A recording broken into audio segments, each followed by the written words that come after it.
नमस्कार दोस्तों, मेरे YouTube चैनल में जाजे अवध में आपका स्वागत है। मैं हूं आपका दोस्त निखिल श्रीवास्तव। आज हम बद्रीनाथ और माणा गांव के एक साथ दर्शन कराने वाले हैं। और आप जब दर्शन करेंगे तो भविष्य में आप जब जाते हैं तो आपको कोई कठिनाई नहीं होगी। सारी जानकारी इस वीडियो में मैं देने वाला हूं। वीडियो देखने के बाद आप जब भी बद्रीनाथ जाएंगे तो आपको दर्शन करने में कोई कठिनाई नहीं होगी। दोस्तों, नंबर 1 पर आता है बद्री विशाल का यह भव्य मंदिर। इसमें गर्भगृह में शालिग्राम के रूप में श्री हरि नारायण साक्षात रूप में मौजूद हैं और उनके साथ में उद्धव जी और कुबेर भगवान, नर नारायण, देव ऋषि नारद जी और नारायण के वाहन गरुड़ जी वहाँ पे साथ में ही मौजूद हैं, जो कि गर्भगृह में एक साथ सबके दर्शन आप कर सकते हैं। दोस्तों, आपने देखा होगा कि नारायण जहाँ जहाँ वास करते हैं वहाँ उनके साथ में लक्ष्मी माता जरूर होती हैं, लेकिन यहाँ पर ऐसा नहीं है। गर्भगृह में नारायण के साथ में माता महालक्ष्मी नहीं रहती है, क्योंकि इसका कारण उद्धव जी हैं। उद्धव जी कृष्ण के बड़े भाई हैं, इसलिए सनातन धर्म में कहा गया है कि जेठ के सामने बहू नहीं जाती है और पर्दे में रहती है। इसलिए मंदिर के गर्भगृह के बाहर ही माता का मंदिर है, आप वहां जाके दर्शन कर सकते हैं। अभी मैं भी आपको दर्शन कराने वाला हूं। दोस्तों, नंबर 2 पर आता है जगत गुरु आदि शंकराचार्य जी का यह मंदिर। और शंकराचार्य जी का मंदिर वही स्थान पर है, नारायण के गर्भगृह के ठीक बाहर। और इस मंदिर का 4 धामों में से एक धाम बद्री विशाल का यह भव्य मंदिर, जिसका निर्माण आदि शंकराचार्य ने 7वीं और 9वीं शताब्दी में इस स्थान पे कराया था, जिसके आप दर्शन कर रहे हैं। यह शंकराचार्य जी का मंदिर है। नंबर 3 पर आता है माता श्री महालक्ष्मी जी का यह मंदिर। और माता महालक्ष्मी यहाँ पर साक्षात विराजमान रहती हैं और यहाँ निवास करती हैं। यह नारायण मंदिर के दाहिनी तरफ और शंकराचार्य मंदिर के बिल्कुल बगल में स्थित है। आप यहाँ दर्शन करना बिल्कुल ना भूलें, क्योंकि माता के दर्शन करने से माता के साथ साथ नारायण कृपा भी बनी रहती है। नंबर 4 पर आता है हनुमान जी का यह मंदिर। यह मंदिर नारायण के गर्भगृह के मंदिर से बिल्कुल समीप और बाईं तरफ स्थित है। आप इसके दर्शन कर रहे हैं। यह मंदिर है और इस जगह पे 2-3 मंदिर बनाए गए हैं। नंबर 5 पर आता है श्री क्षेत्रपाल घंटाकर्ण जी का यह मंदिर। आप क्षेत्रपाल जी के साक्षात दर्शन कर रहे हैं। घंटाकर्ण भगवान शिव के अनन्य भक्तों में से एक थे और यह राक्षस योनि के थे।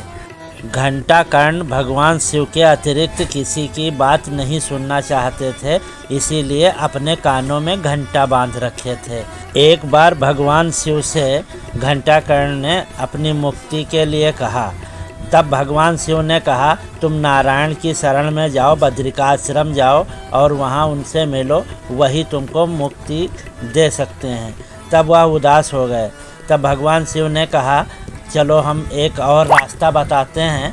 तुम ऐसा करो, द्वारिका जाओ और वहाँ कृष्ण से मिलो और वो तुमको मुक्ति दे सकते हैं, क्योंकि वह नारायण के अवतार हैं। तब वह द्वारिका गए और द्वारिका जब पहुँचे तब उनको पता चला कि भगवान श्री कृष्ण कैलाश गए हैं। तब वह वापस आने लगे और बद्रिकाश्रम पहुँचे। बद्रिकाश्रम में देखा श्री कृष्ण वहाँ पर जाप कर रहे हैं। तभी उन्होंने ज़ोर ज़ोर से नारायण नारायण पुकारना शुरू कर दिया, जिससे भगवान श्री कृष्ण का ध्यान टूट गया और उन्होंने उनका परिचय पूछा और आने का प्रयोजन। तब उन्होंने सारी बात बताई। तब भगवान श्री कृष्ण ने नारायण रूप धारण करके उनको राक्षस योनि से मुक्ति दी और बद्रिकाश्रम यानी बद्रीनाथ का द्वारपाल नियुक्त किया, जिसे घंटाकर्ण क्षेत्रपाल के नाम से जाना जाता है।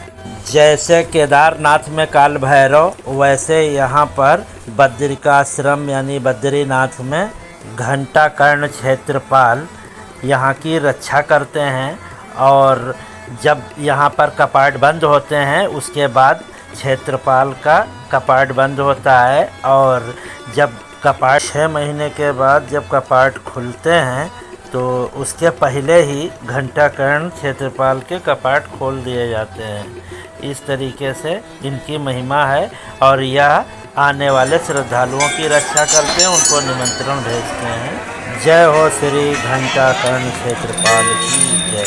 दोस्तों, नंबर 6 पर आता है नारद कुंड। इसे तप्त कुंड और अग्नि कुंड के नाम से भी जाना जाता है। इस कुंड का पानी बहुत ही गर्म होता है। इस तप्त कुंड में स्नान करने के पश्चात ही बद्री विशाल के दर्शन किए जाते हैं, तभी मोक्ष की प्राप्ति होती है। और इस कुंड में स्नान करने से शरीर के सारे रोग दोष, जितने भी चर्म रोग हैं, वो सब नष्ट हो जाते हैं, वो सही हो जाते हैं। इसलिए यहाँ पर जो भी श्रद्धालु आते हैं वो इस कुंड में स्नान आज जरूर करते हैं। तत्पश्चात बद्री विशाल के दर्शन करते हैं और अपने पापों का नाश करते हैं और अच्छे फल की प्राप्ति करते हैं। इस कुंड का बहुत ही महत्व है।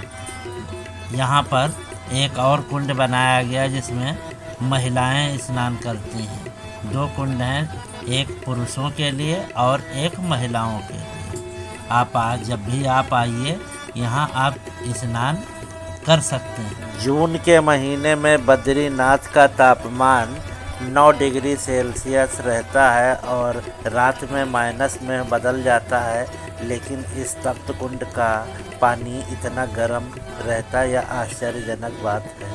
इसमें श्रद्धालु आते हैं, स्नान करते हैं। आप भी आइए और स्नान करिए, यहाँ पर आके देखिए।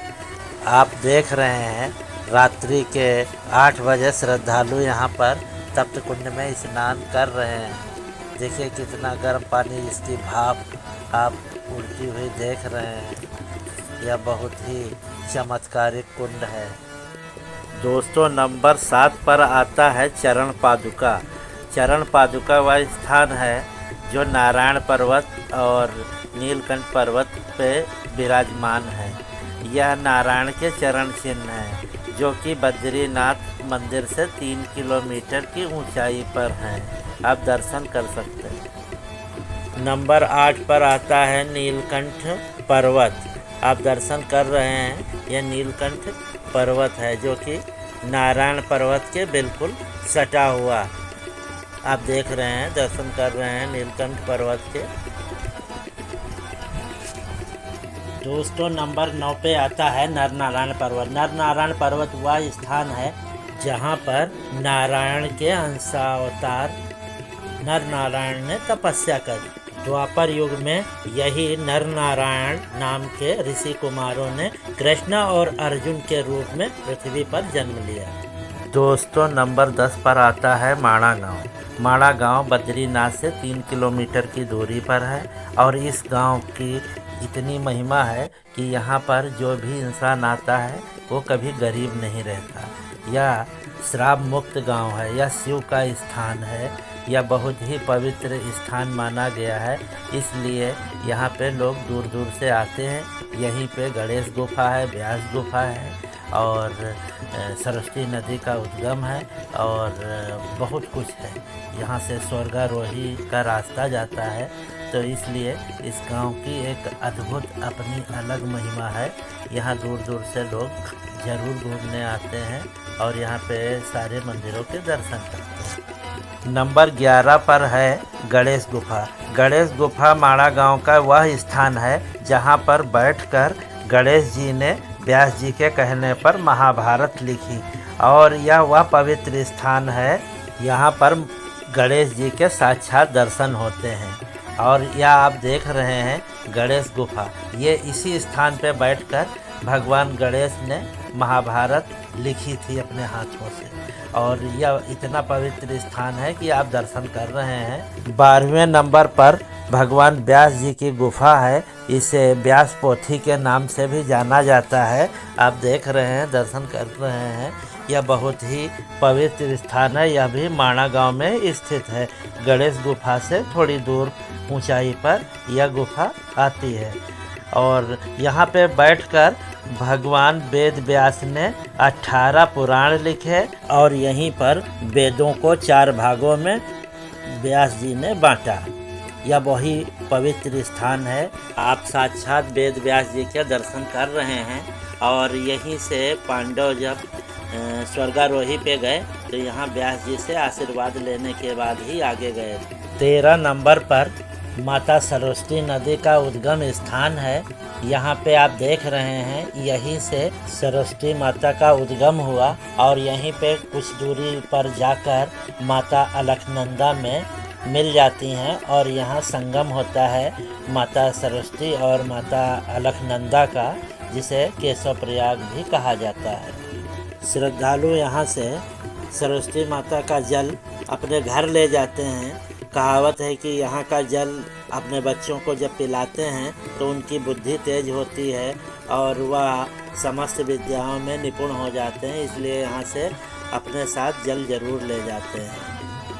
यही उद्गम स्थान है, आप दर्शन कर रहे हैं। नंबर 14 पर है केशव प्रयाग।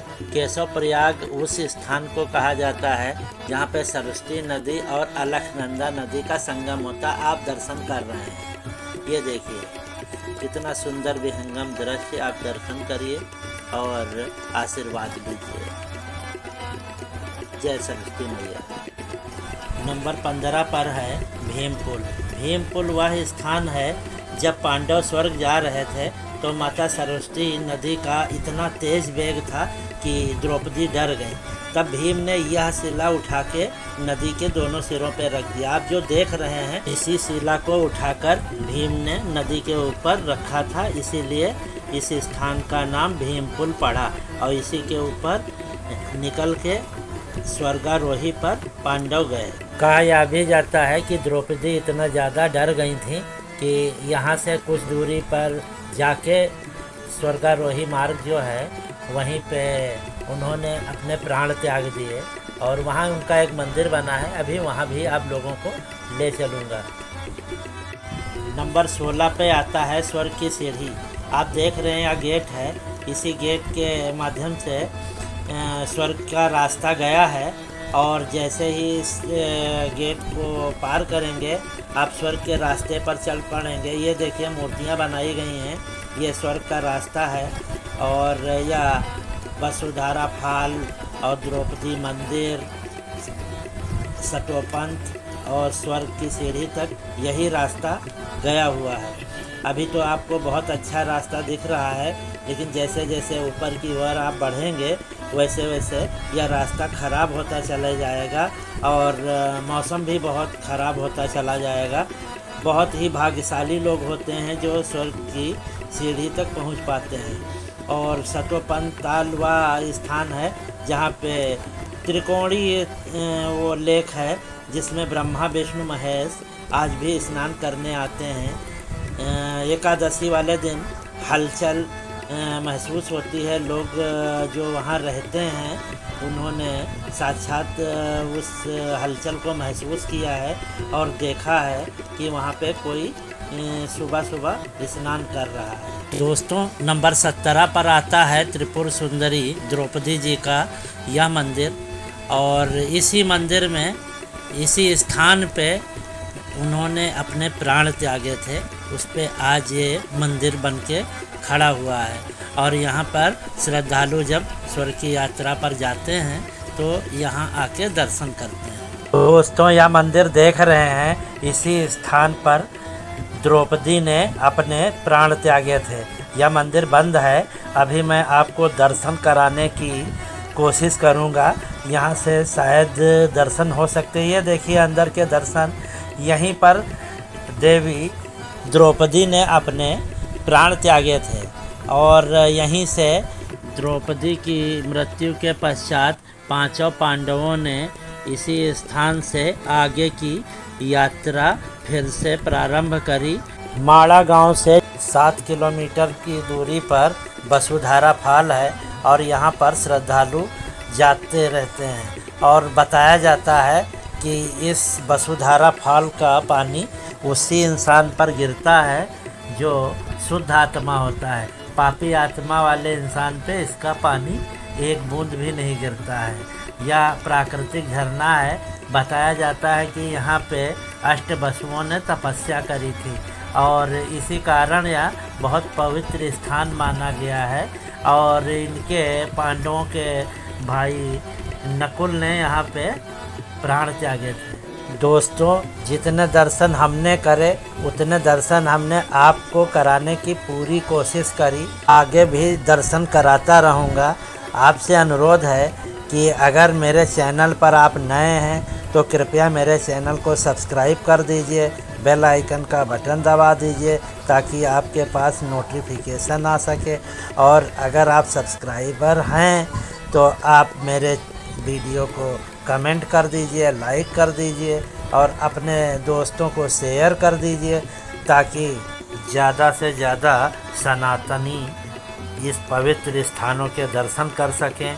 यह बहुत ही पवित्र स्थान है, पौराणिक हैं और इनकी मान्यता बहुत है जो ग्रंथों में भी बताई गई है।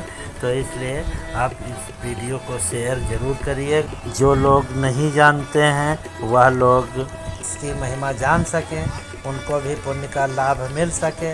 तो इसलिए आपसे मेरा अनुरोध है कि इस वीडियो को ज़्यादा से ज़्यादा शेयर करें, लाइक करें, कमेंट करें और इसी तरह से अपना प्यार हमारे पे बनाए रखें। और हम इसी तरह से आपके लिए नए नए वीडियो लाते रहें ताकि आप दर्शन कर सकें। और आप अगर दर्शन करने जाते हैं तो आपको कोई कठिनाई ना हो सके, आप आसानी से वहाँ जा सकते हैं, दर्शन कर सकते हैं। आपको मेरा वीडियो कैसा लगा ज़रूर लिखिएगा और मेरा वीडियो देखने के लिए हृदय से आभार, धन्यवाद, प्रणाम। जय हिंद, जय भारत।